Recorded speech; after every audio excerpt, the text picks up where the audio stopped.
très critiqué. Donc le tribunal a rendu sa décision dans l'affaire dite des volets verts. Gérard Depardieu a été déclaré coupable. Il va bien évidemment interjeter appel. Mais ce qui est très important et ce qu'il faut retenir de cette décision, c'est que pour la 10e chambre du tribunal correctionnel de Paris, accusation vaut condamnation. À partir du moment où vous êtes mis en cause aujourd'hui dans une affaire dite d'agression sexuelle, vous êtes automatiquement condamné. Et peu importe si vous avez et si on relève de multiples contradictions, des mensonges, voire des incohérences et des incompatibilités physiques. On considère que ce n'est absolument pas grave et pire, on considère que le fait de remettre en cause les accusations est une agression supplémentaire. C'est-à-dire que nous sommes à un stade, on a passé une nouvelle étape, c'est-à-dire que maintenant la défense même dans ce type d'accusation, de procès, n'est plus acceptée. Bien évidemment, la Cour d'appel va sanctionner ce type de décision puisque c'est une négation des droits de la défense. C'est-à-dire que le tribunal a expressément indiqué, il l'a écrit et il l'assume, que le fait de remettre en cause la véracité des accusations qui sont portées contre vous, c'est une agression supplémentaire. Le fait de considérer qu'une personne qui vous met en cause ment, c'est une agression supplémentaire. C'est-à-dire que ça revient à dire qu'une personne qui vous accuse est automatiquement une victime et par voie de conséquence, vous êtes automatiquement coupable. Donc finalement, il n'y a plus de procès. La condamnation est déjà actée. La culpabilité est acquise.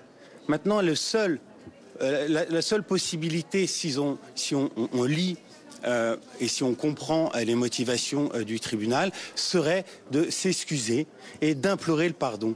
Mais je vous rappelle quand même qu'il y a un très grand nombre de décisions de justice qui relaxent. Il y a un très grand nombre de décisions de justice qui ordonnent des non-lieux. Et il y a un très grand nombre de décisions de justice qui acquittent. Et lorsque vous obtenez une relaxe ou un acquittement, c'est parce que vous avez contesté les faits. Et c'est encore un droit inhérent à toute personne dans un système juridique digne de ce nom que de pouvoir contester les faits sans qu'on puisse le lui reprocher. Merci. Je vous l'ai dit, oui, bien sûr. Votre attitude a été, les mots condamnés en quelque sorte. Est-ce que vous avez une réaction là-dessus? Le cas de Gérard Depardieu qui annonce donc que Gérard Depardieu va faire appel. Il va interjeter appel et il a ces mots. Il dit accusation désormais vaut condamnation. Qu'est-ce qu'il entend par là? Il veut dire maintenant, à partir du moment où on accuse, dans ce genre de procès-là, on est condamné. Il réagit à une décision difficile à entendre pour qui plaide l'innocence de son client. Il entend que la motivation donnée par le tribunal, c'est-à-dire le fait de dire que, nonobstant certaines incohérences dans la déclaration de la victime, elles sont corroborées par d'autres éléments, etc.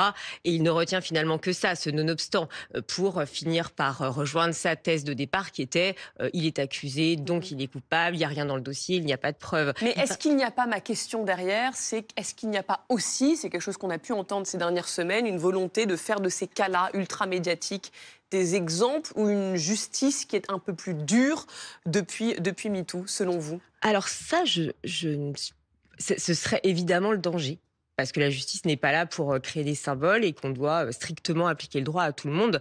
C'est-à-dire pas de manière plus dure envers les faibles que les puissants, mais pas non plus de manière plus dure envers les puissants.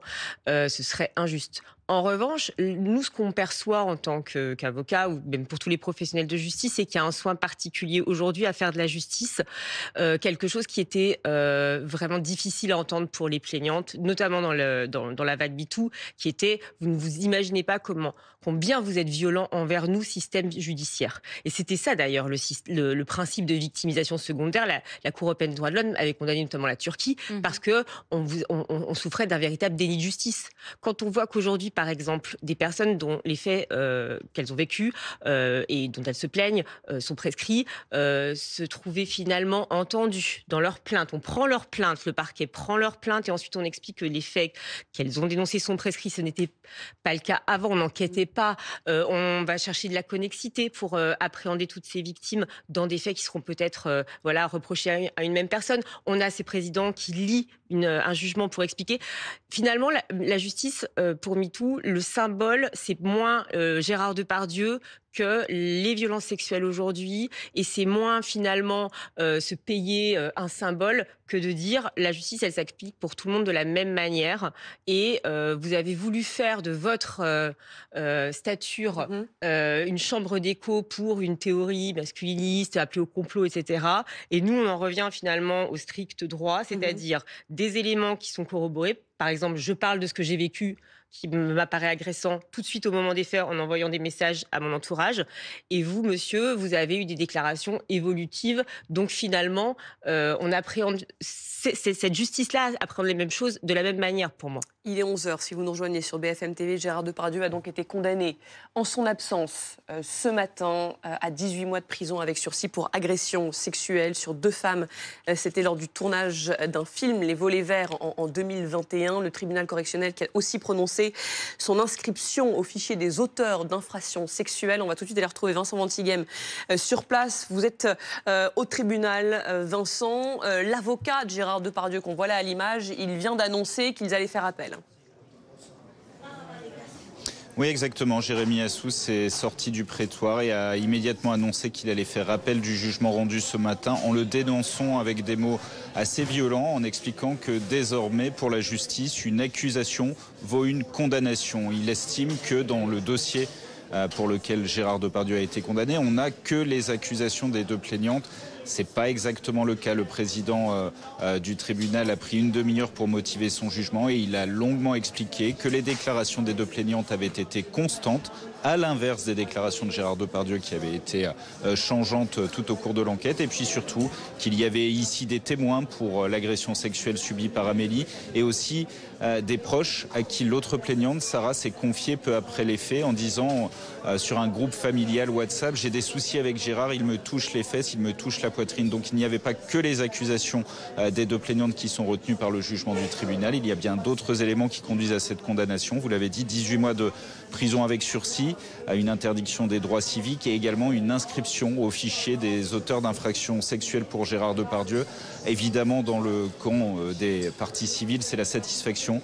Amélie, la seule des 2 plaignantes à être présente ce matin, a exprimé un soupir de soulagement à l'annonce de la condamnation et elle a dit aujourd'hui la justice a été rendue. Elle a même été rendue à 2 titres. D'abord avec la condamnation de Gérard Depardieu et puis avec la reconnaissance de leur préjudice au titre de la victimisation secondaire. C'est-à-dire que le tribunal a estimé que la défense de Gérard Depardieu, l'attitude de Jérémy Assous, son avocat, lors du procès pendant 4 journées extrêmement électriques, avait été offensive, certes, mais pas nécessaire à la défense. Et il a dénoncé ça en demandant que Gérard Depardieu s'acquitte d'une indemnité à l'égard des plaignantes pour la façon dont elles ont vécu ce procès à cause de leur avocat. C'est ainsi que les 2 plaignantes vont toucher une somme d'argent pour le préjudice moral, mais aussi une somme d'argent au titre de ce préjudice lié à la victimisation secondaire. Et c'est aussi ça qu'elles veulent retenir ce matin ici au tribunal judiciaire de Paris. Merci beaucoup Vincent. Amélie, c'est la décoratrice, c'est elle donc qui s'est exprimée, l'une des 2 victimes donc de Gérard Depardieu. Intéressant d'ailleurs ce qu'elle disait, Amélie. Elle disait lui, il travaille lui, c'est pour ça qu'il n'est pas présent.